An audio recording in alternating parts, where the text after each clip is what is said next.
Hello, I'm Tom Dozier. Happy to be with you here at the Misophonia Association Conference. And my presentation is What is Misophonia 2017? It's going to be an update of what the research indicates and tells us about misophonia. I'm a board-certified behavior analyst. I'm a behavior scientist, and I'm also the president and director of the Misophonia Institute.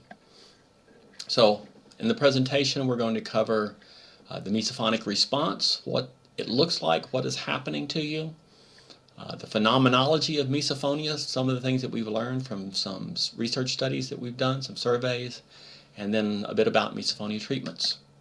So I want to compare misophonia to an avalanche. You know, with an avalanche, you have all this snow come crashing down the mountains, and that's what we always see, that's what we always notice, and that's what we always focus on. And with misophonia, we generally focus on the chaos and the crash of misophonia, the flood of emotions, the fight, flight, or freeze response, the emotional distress and the upheaval, these horrible physical feelings, and it's just overwhelming. And so with that in mind, let's look at an avalanche and see what we see here. So a guy's coming down, going along, and all of a sudden, by the way, the guy turns out fine, no problem, and crash. And here comes the snow all over the mountain, all back down from the side. That whole bowl is dumping snow down into the valley, crashing over the rocks, coming down the hill, and then it even comes down and it envelops. Look at the people running down below. Get out of the way! Oh no! So it floods over the people around you, and then it leaves this cloud of dust that leaves a residual effect that once the triggers are over, your misophonia is not over, right? You still have this residual, yucky, horrible feeling that lasts and you got to try to get rid of. So in many ways, it's very similar to an avalanche. And when we think about the avalanche, we don't think, where did that start? How did that little avalanche start? Where was that? No, it starts with an invisible slip of the snow, and then here is the first place, the circle in red, was the first little bit of that we saw on the surface, and then just almost instantly after that, we see a great big crack develop before all hell breaks loose and the snow comes crashing down the mountain and then down into the valley. So misophonia is really like an avalanche. That avalanche started with an invisible little bitty slip of the snow, and then it rolled forth into everything that we saw. And that starting event is really quite minor compared to what we witness and we think of when we see an avalanche. And the same thing is true with misophonia.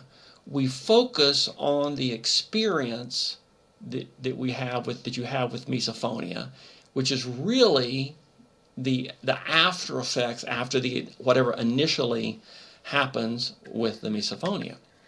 So we have a couple of research studies which really shed a light on what's happening.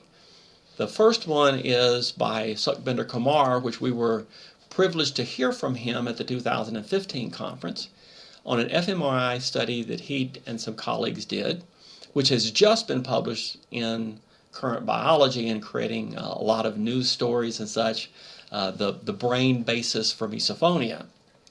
And in that, he looked at different structures in the brain which are activating and then how those structures talk to each other. And a very important structure to look at is the ventral media prefrontal cortex, the VMPFC, which is known to be involved in the regulation of emotions, and it really puts the gas pedal on or the brakes on the emotions. And so it helps control whether an emotion causes extreme emotions or like, oh no, I'm not going to get excited about that. Now the VMPFC is known to be involved in what's called associative learning. And that's a situation where there's a neutral stimulus, a smell, and it either becomes positive or negative. And so a neutral stimulus or somebody's face that you have good interactions with, you see that face and you have positive feelings instantly. You hear a crunch if you have misophonia, and you have this instant negative response. And these emotions are developed through experience. It's called a conditioned emotional response. Now, the other area that was highly influential in the misophonia is the anterior insula. And the anterior insula integrates internal and external stimuli. So essentially, interoceptive perception is things that are inside of you, stomach, intestines, flutters in the chest, heart rate, blood pressure, anything that's happening within you is an interoceptive, and external is going to be our smells, touch, but for misophonia primarily the hearing and the sight. And these anterior insula is also involved in the subjective feelings of emotions to understand whether something is positive or negative. So for non-misophonics, the VMPFC puts the brake on. It reduces the emotions from the trigger sounds or unpleasant sounds.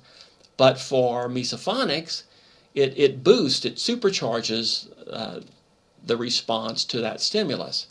The study also found high activity going back and forth between the anterior insula and the hippocampus and with the amygdala, but it didn't have any causal directions related, like it did with the VMPFC, where the VMPFC is driving the anterior insula. So in individuals with misophonia, we find that this is the emotional response, or the activity, it boosts in this area between the VMPFC and the anterior insula, but for the controls, it was reduced. And so again, with a summary of this, Kumar wrote, in misophonic subjects, the connectivity between the VMPFC and the anterior insula is positive, indicating that the VMPFC, rather than regulating, is boosting activity of the anterior insula. And then given the role of the VMPFC in learning associations, our data is consistent with the view that aberrant associations represented in the VMPFC drive areas involved in emotion processing. So in plain English, what it says is that misophonia emotions are an acquired emotional reflex. They develop through experience with your triggers, and these emotions are an involuntary reflex. So essentially, a person with misophonia is not choosing to be angry or disgusted, that emotion is instantly inserted into their brain, or created instantly in their brain as a involuntary reflex. Now, Kumar was looking at the brain. Myself and Kate Morrison were looking at the physical flinches that occur with misophonia. And we have had our paper accepted for publication. It's called Phenomenology of Misophonia, Initial Physical and Emotional Responses. And it's been accepted by the prestigious American Journal of Psychology, so we're really delighted to have that come out soon. And in it, we looked at the initial physical and emotional responses that were verbally reported by 26 adult participants when we exposed them to 2 auditory triggers and 1 visual trigger. These triggers were intentionally very weak so that the person could perceive both the physical response and the emotional response, because with a strong trigger, it's like the avalanche. It's overwhelming, and it's the overall experience that's reported. What we found from these individuals that 100%, every single one, reported a physical response to at least one of their triggers. Now here's the summary of the physical responses.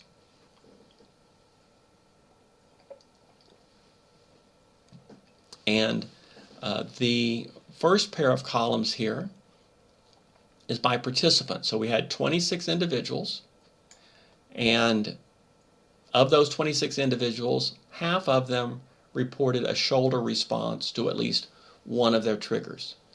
This column is by the individual test. We had 76 tests because 2 of the individuals did not have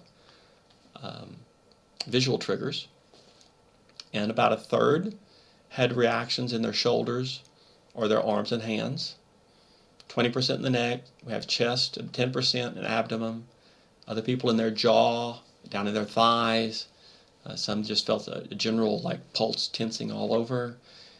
We had a couple of individuals who had sexual responses, a clitoral sensation, and a vaginal contraction, warmth, nausea, breath-related, where they were gasping for breath, something in their upper torso, up in their head, and their face, just various sensations. And 4 out of the 26 had occasions, that's 15%, where they didn't have any detectable physical sensation.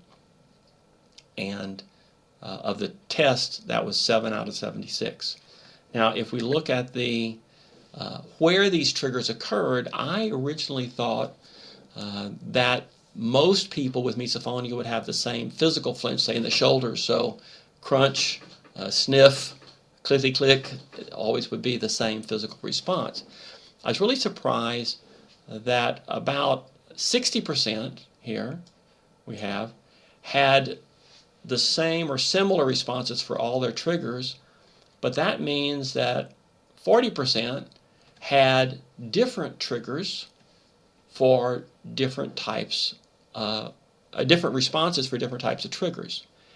And that indicates to me that they probably developed those triggers independently because they were at the table and they're tightening their shoulders at the table, and therefore they developed a shoulder flinch to crunching sounds, and then maybe they were somewhere else and tightening their fists because something else was happening that was being irritating, and then they developed a fist response to another trigger. If we looked at the emotions, and no surprise, over 90% of the individuals reported anger at one time. That could be irritation, anger, frustration.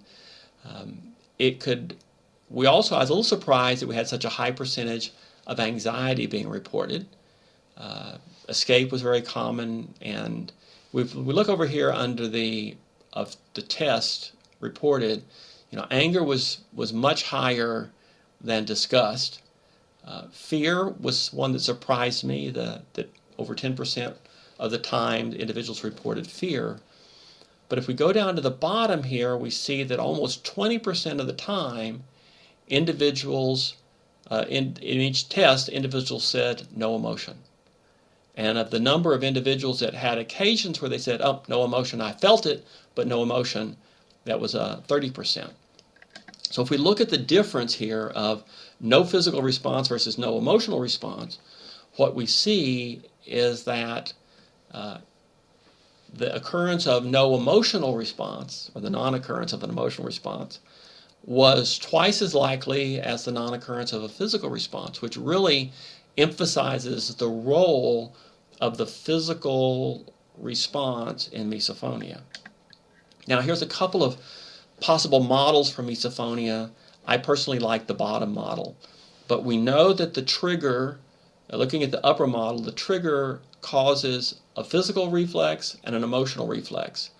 And we know because the physical flinch is a motion in the body that the anterior insula will pick that up and feed the emotions. Then we have the distress response, all the sweating and the internal physiological distress. And then we have the last far on the far right shows the coping behaviors, which is fight, flight, or freeze, asking the person to stop, doing something, pushing, shoving, whatever external behaviors. But I really like the bottom model better because of the dominance, it appears, of this physical reflex, that the trigger stimulus elicits the physical reflex, and the combination of the physical reflex and the trigger stimulus then elicit the emotional response, and we have the distress response, and we have our coping or acting out behaviors.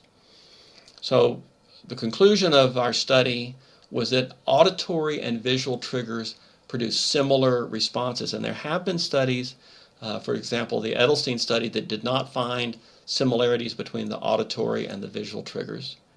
They produce similar physical responses. There is a large number of unique physical responses, and because of all of these individual differences, it says that those reflexes had to develop through some form of environmental experience, which really supports conditioning. And so we conclude that misophonia, that this physical flinch is probably a conditioned physical response, because it's so different from individual to individual, and that we believe that the definition of misophonia needs to include that it's a condition where otherwise innocuous stimuli elicit versus physical and emotional reflex responses. And so we think comprehending this physical reflex is very important for the research and for the treatment of misophonia. So we're doing a follow-on study where we're actually measuring, using electromyography, which is measuring electrical pulses from the muscles of the individual, and we have some preliminary data here. The top chart line, which is the red, shows a burst pulse, which is inaudible to the individual, but it's a timing pulse for our measurement device. And then at the end of that timing pulse, the person starts to hear the trigger. And in this case, 200 milliseconds later, we get the calf muscles flinching. So here, this jerking pulse increase here is the calf muscles flinching. So we have empirical data that shows the physical reflex, and we're not just relying on verbal reports of individuals. There's two big studies, surveys.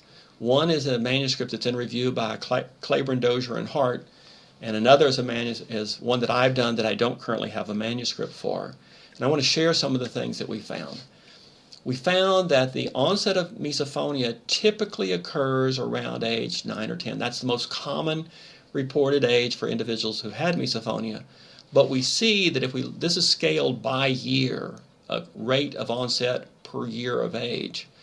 And so we still see that misophonia onset occurs out in the 20s, 30s, 40s. And so that misophonia is not something that just occurs to children, not something that just occurs to girls. In fact, there's other reports that I don't cover here, which indicate that the prevalence of misophonia in men and women is quite similar, but that women tend to have more severe misophonia. Okay, so this is looking at the triggers that people have reported, and no surprise, chewing is the top runner. But notice that it's only 94%. That means 6% of people with misophonia do not have a chewing trigger. And then there's all these other eating sounds, mouth sounds being reported coming down the list here. And then we have breathing sounds. The breathing sounds were 82%. So that's, again, very common. And because eating and breathing is something we do when we're close proximity, and when we're in close proximity, we're having experiences which allow misophonia to develop. And then again, there's a wide variety of trigger sounds listed here. Home sounds from people that people make, school and work sounds, clicking pencil on paper, page flipping, vocal triggers, certain voices and lip pop, 50% of the people reported that. Animal sounds, electronic sounds, home equipment, refrigerators running, hair dryers, electric shavers, all kinds of things.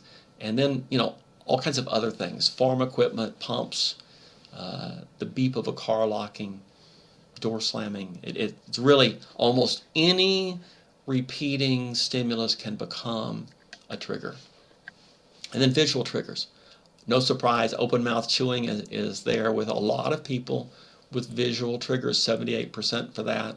Again, leg jiggling, jaw movement, repetitive hand movements, and then hair twirling. I'm surprised hair twirling was as low as it was, but again, that's something that probably doesn't occur near as often as seeing somebody chewing or chewing gum.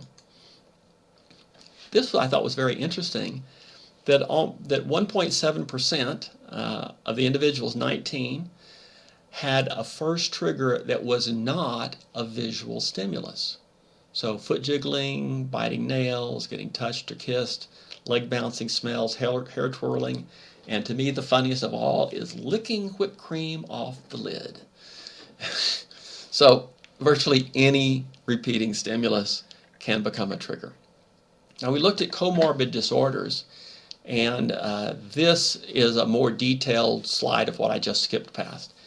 And so in this we ask two questions. We said first, have you ever had a diagnosis for a disorder of any of these disorders? And if so, what is it?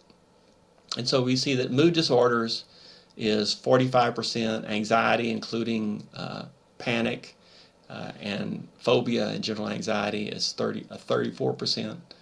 We see OCD at 12%, coming on down the list, SPD, sensory processing disorder at 5%, and autism at 2.5%, and some other things there.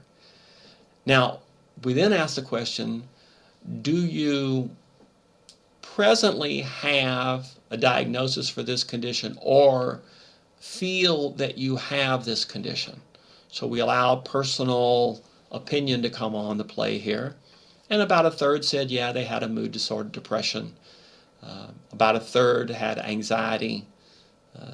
We have less than 20% for obsessive compulsive disorder, ringing in the ears, tinnitus. PTSD at 10%, ADHD at 10%.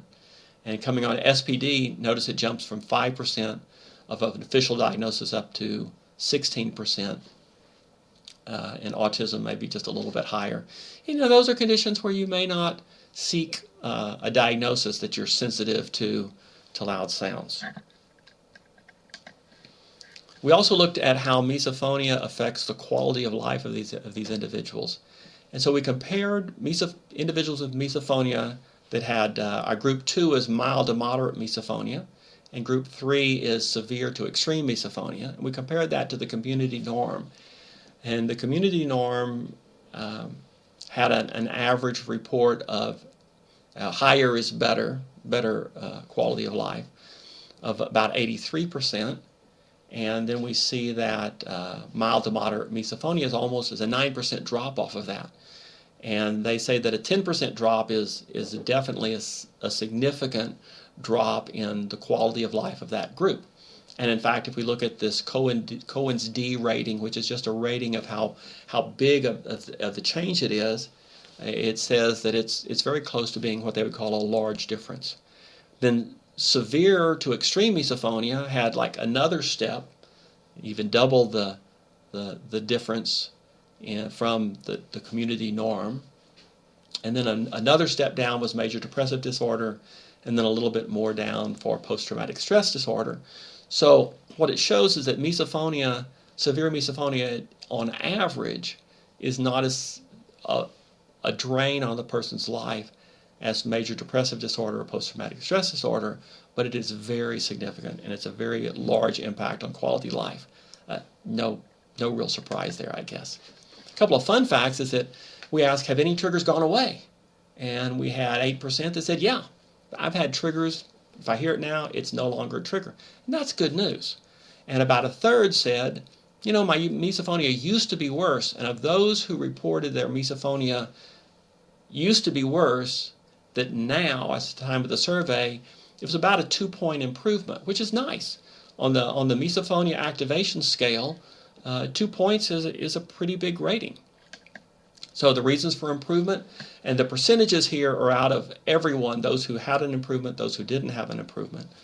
70% said because they're not exposed to as many triggers, they intentionally avoid them. 16% for good management, 12% for just changes that occur in life. 8% because they consciously try to remain calm and not be upset. Take that as a lesson, folks. Oops, I probably just triggered somebody. Note that, folks. That is a good thing to do, to remain calm and try to not be upset, that it works on those conditioned responses. Maturing into adulthood, general improvement, passage of time, and unfortunately, only 2% was for misophonia treatment. Now, I note that these are old treatment. These are people who've had misophonia for a long time. You know, misophonia was only discovered 2 decades ago, and the treatments were really just now starting to do treatment studies. So of those who had treatment, most, over half, had no change to their misophonia. About a quarter had slight improvement, maybe 8 to 10% had moderate improvement, and maybe 4% said they had greatly improved. So I'll talk about treatments later, but I do believe there is hope for misophonia treatment. So with misophonia, is it caused by nature or nurture, right? Is it genetics or environment? And I know this is a subject that's open to quite a bit of discussion. And my answer to this question is yes. It takes both.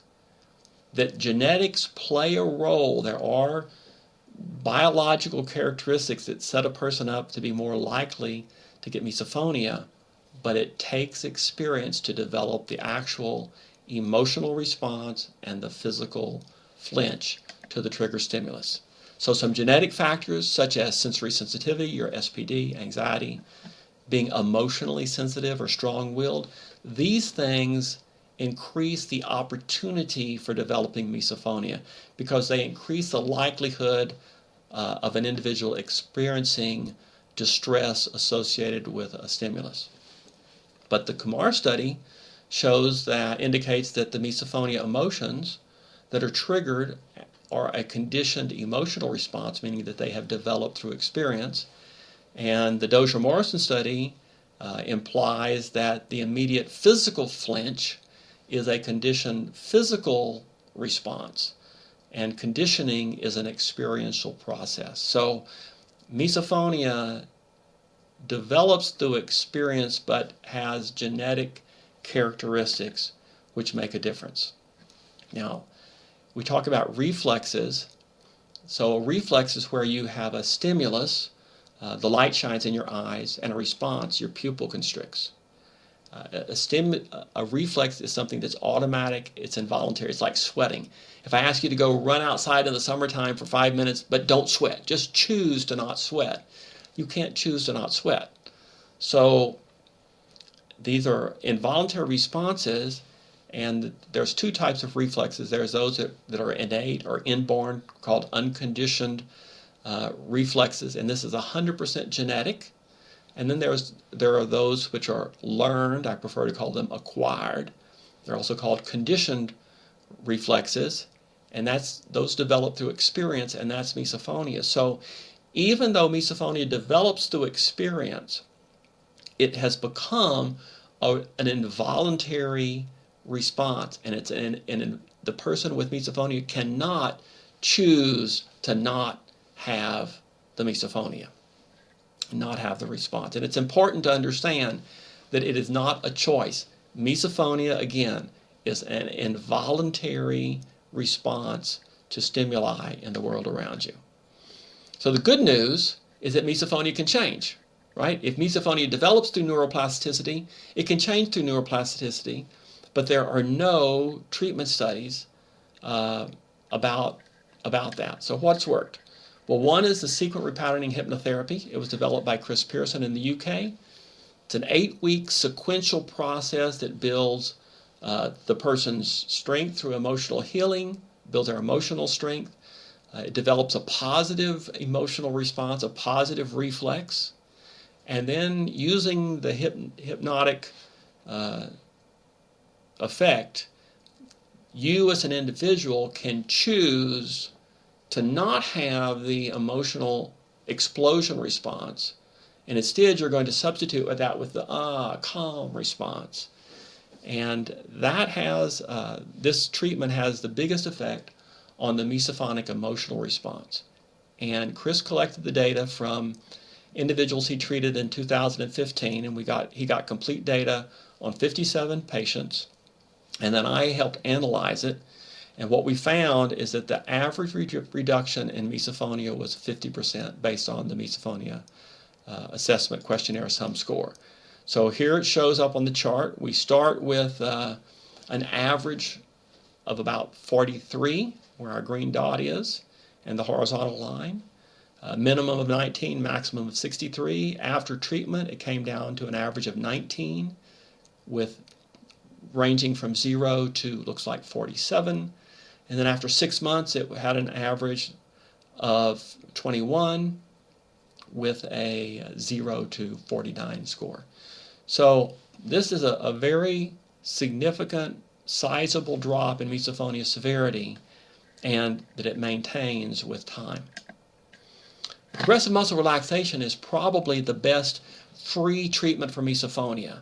If you will practice PMR every day, get a guided audio, you can go to misophoniatreatment.com/PMR for progressive muscle relaxation. There's a video about it. There is some guided PMR audios below, link where you can download some things. And what you want to do is develop the skill of relaxing the muscles on demand.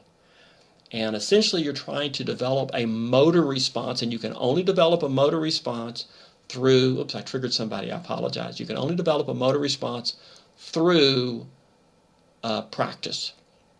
And so you're learning to relax your muscles so you can go trigger, trigger, relax. And if you will relax your muscles immediately after a trigger, then it will reduce the anger, the immediate distress. And if you will relax and keep your muscles relaxed, it sets up a counter-conditioning situation which reduces the future response to triggers, and also in the moment can even will help you to stop responding to triggers. Now, I learned this from Scott. Scott, stand up. And I'm going to give you 10 seconds, 10, to tell us give us a quick testimonial. Go.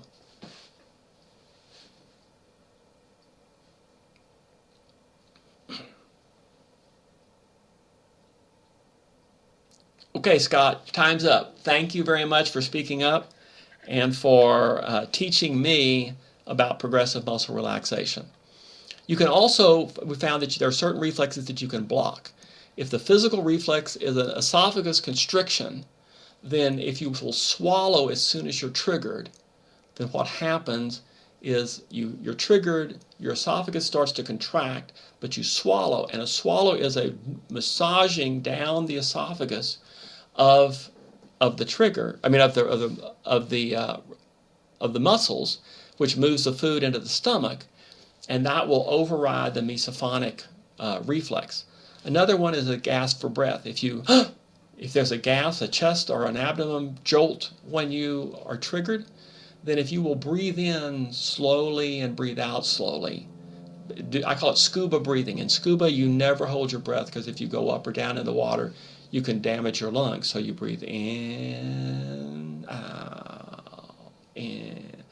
And this helped an individual who had a startle response from her misophonia. She was very jumpy, and she would hear a trigger, and she would breathe real quick and not jump, because she wasn't thinking about her chest moving.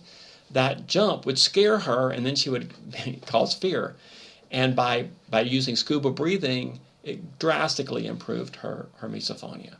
And then for young children, especially, you can do a blocking reflex game where they have a limited number of triggers, and you can have them hear a trigger and then wrestle, pillow fight, tickling, some kind of immediate interaction. And that sets up a counter-conditioning situation that can change the misophonic response.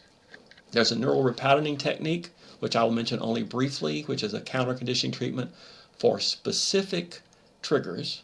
And again, if it's a trigger by one specific person that you want to work on, then the Trigger Tamer app can be beneficial there. It's currently only available on Android, but we hope to have it out in the next few months on iPhone. Cognitive behavioral therapy, which has shown up in 3 case study journal articles. some work that I'm aware of by a therapist in Spain who worked with 14 patients, 5 of whom dropped out just because they weren't compliant in the treatment, and maybe it wouldn't have worked for them anyway. 9 finished the treatment, which ranged from 15 to 30 weeks, and 6 these all had very high misophonia activation scale scores to start with, but at the end, 6 had ratings of 2 to 3, and 3 had ratings of 5 to 6, which is quite an improvement. Constance Salhaney, as a psychologist, works on Staten Island, a great gal. She's worked with 18 patients, and most had partial success to treatment. And Michelle Lopez, who's our treasurer of the Misophonia Institute, reported a case study at the workshop where the individual had more than 50% reduction over a 15-week treatment.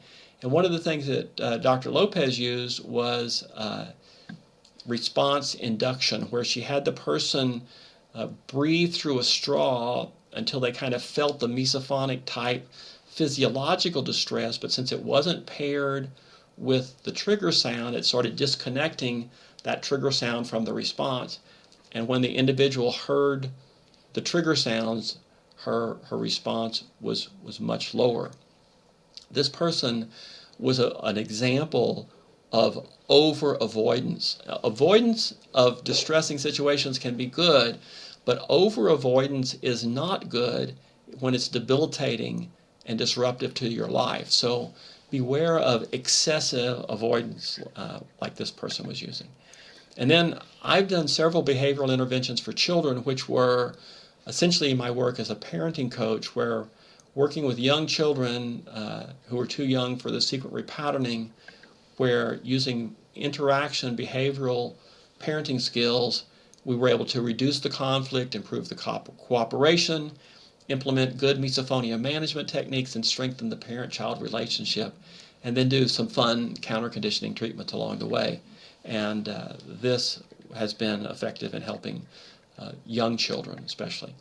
One of my advices to you is chill out and relax around triggers. Both of my daughters developed, who are in their mid to upper 30s, developed triggers this last year. One of my daughters at one time had severe misophonia. The other did not have misophonia at all. My one daughter developed it to kids swinging their feet back and forth when they're sitting in a chair. She said that she felt it right here in the back of her neck, tensing up. And this daughter had done progressive muscle relaxation, knows the skills. She relaxed. The trigger went away. It just went away. Now, my other daughter, who did not have misophonia, started developing an anger response to her husband eating cookies and chips after her kids, who are 5, count them, 5 little boys, ages 3 to 10. And the boys had gone to sleep, and here she is, stressed, obviously, dealing with 5 kids and life and everything. And she's hearing this crunch, crunch, crunch, and she's kind of a health freak at times anyway. I'm sorry, I don't mean that in a negative way. She's a health enthusiast in many times, and so she was becoming irritated. And we try to go visit the boys' grandkids every 2 months, and so she told me about this. And I suggested that she kind of pay attention to her body and see what she's feeling, and that she work at relaxing. So when I came back 2 months later, she said, "Oh, Dad, it's gone. The problem is gone." She said, "I was tightening my shoulders, and I just relaxed and try to stay relaxed, and the problem has completely gone away." So relaxing, chilling out, not getting excited, not getting stressed, and that's not easy to do, is a big benefit. I also want to comment about misophonia, comparing it to sensory processing disorder, because there's somewhat of a discussion on this. Both can have similar emotional responses, and a person with SPD can develop misophonia. But SPD is a sensitivity to the intensity of the stimulus. As far as we know, it doesn't have this condition, physical flinch, and it's highly determined by genetics. So, and again, comorbidity of SPD and misophonia is, maybe 16%, where misophonia is a sensitivity to a specific, unique stimulus. Often, the quieter, the more troubling it is. things like breathing as opposed to things like fireworks. And we know that it is a conditioned emotional and physical response that develops through experience. So neurologically, it seems that these two conditions are really quite different and quite distinct. I want to mention the Misophonia Institute, which we organized last year and put in a plug for that. It's an official 501c3 nonprofit with the U.S. IRS. And I'm the president. Michelle Lopez is our treasurer. Chris Pearson is our secretary. And we work on public awareness, professional awareness. We have conferences or workshops. We also are going to have professional booth displays, and we want to support misophonia research. You can support us through Smile, Amazon Smile, smile.amazon.com. For professional awareness, we're going to have a booth at the Anxiety and Depression Association Conference of America in San Francisco this April. Just the exhibition booth alone costs $900, and it's only because we've had generous donations from individuals like you that we're able to do this. There's going to be a cost for displays. Maybe we're guessing 300 handouts, maybe 200. But this is an opportunity to get face-to-face with people who are treating disorders and help them be aware of misophonia and get the word out. So please just support us through Amazon Smile. If you go to smile.amazon.com and enter your charity, search for Misophonia Institute, we're there. And then anytime you buy something on Amazon, simply type in smile.amazon.com and Amazon will donate 0.5% of your purchase price to Misophonia. And again, you can also donate directly, which will push our work along even further. So thank you very much. It's been a pleasure being with you here remotely at the Misophonia Association Conference 2017. I hope you're having a wonderful experience and learning much. So thank you for the opportunity to be part of the conference. Goodbye.